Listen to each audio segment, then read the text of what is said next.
എസ്തർ അധ്യായം 5. 3-ാം ദിവസം എസ്തർ രാജവസ്ത്രം ധരിച്ചും കൊണ്ട് രാജധാനിയുടെ അകത്തെ പ്രാകാരത്തിൽ ചെന്ന് രാജഗൃഹത്തിന്റെ നേരെ നിന്നു.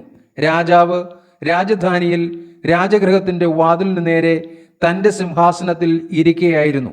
എസ്തേർ രാജ്ഞി പ്രാകാരത്തിൽ നിൽക്കുന്നത് രാജാവ് കണ്ടപ്പോൾ അവന് അവളോട് കൃപ തോന്നി തൻ്റെ കയ്യിലിരുന്ന പൊൻചെങ്കോൽ രാജാവ് എസ്തറിന്റെ നേരെ നീട്ടി. എസ്തർ അടുത്തു ചെന്ന് ചെങ്കോലിന്റെ അഗ്രം തൊട്ടു. രാജാവ് അവളോട്, എസ്തർ രാജ്ഞിയെ, എന്തു വേണം? എന്താകുന്നു നിന്റെ അപേക്ഷ? രാജ്യത്തിൽ പകുതിയോളമായാലും നിനക്ക് തരാമെന്ന് പറഞ്ഞു. അതിന് എസ്തർ, രാജാവിന് തിരുവുള്ളമുണ്ടായിട്ട് ഞാൻ ഒരുക്കിയിരിക്കുന്ന വിരുന്നിന് രാജാവും ഹാമാനും ഇന്നു വരേണമെന്ന് അപേക്ഷിച്ചു.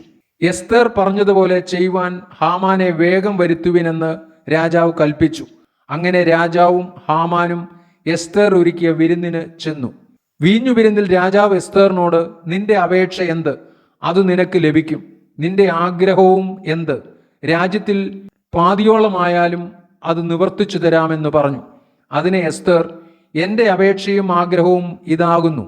രാജാവിന് എന്നോട് കൃപയുണ്ടെങ്കിൽ എൻ്റെ അപേക്ഷ നൽകുവാനും എൻ്റെ ആഗ്രഹം നിവർത്തിപ്പാനും രാജാവിന് തിരുവുള്ളം ഉണ്ടെങ്കിൽ രാജാവും ഹാമാനും ഞാൻ ഇനിയും ഒരുക്കുന്ന വിരുന്നിന് വരേണം. നാളെ ഞാൻ രാജാവ് കൽപ്പിച്ചതുപോലെ ചെയ്തു കൊള്ളാമെന്ന് പറഞ്ഞു. അന്ന് ഹാമാൻ സന്തോഷവും ആനന്ദവും ഉള്ളവനായി പുറപ്പെട്ടു പോയി. എന്നാൽ രാജാവിൻ്റെ വാതിൽക്കൽ മൊർദെഖായി എഴുന്നേൽക്കാതെയും തന്നെ കൂസാതെയും ഇരിക്കുന്നത് കണ്ട് ഹാമാൻ മൊർദെഖായിയുടെ നേരെ കോപം നിറഞ്ഞു. എങ്കിലും ഹാമാൻ തന്നെത്താൻ അടക്കിക്കൊണ്ട് തൻ്റെ വീട്ടിൽ ചെന്ന് സ്നേഹിതന്മാരെയും ഭാര്യയായ സേരശിനെയും വിളിപ്പിച്ചു.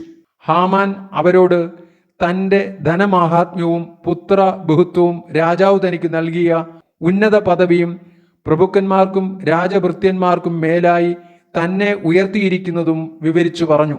എസ്തർ രാജ്ഞിയും താൻ ഒരുക്കിയ വിരുന്നിനും എന്നെ അല്ലാതെ മറ്റാരെയും രാജാവിനോടുകൂടെ ചെല്ലുവാൻ അനുവദിച്ചില്ല. നാളെയും രാജാവിനോടുകൂടെ വിരുന്നിന് ചെല്ലുവാൻ എന്നെ ക്ഷണിച്ചിരിക്കുന്നു. എങ്കിലും യഹൂദനായ മൊർദെഖായി രാജാവിൻ്റെ വാതിൽക്കൽ ഇരിക്കുന്നത് കാണുന്നിടത്തോളം ഇതൊന്നും കൊണ്ട് എനിക്ക് ഒരു തൃപ്തിയുമില്ല എന്നും ഹാമാൻ പറഞ്ഞു. അതിന് അവൻ്റെ ഭാര്യ സേരശും അവൻ്റെ സകല സ്നേഹിതന്മാരും അവനോട് 50 മുഴം ഉയരമുള്ള ഒരു കഴുമരം ഉണ്ടാക്കട്ടെ.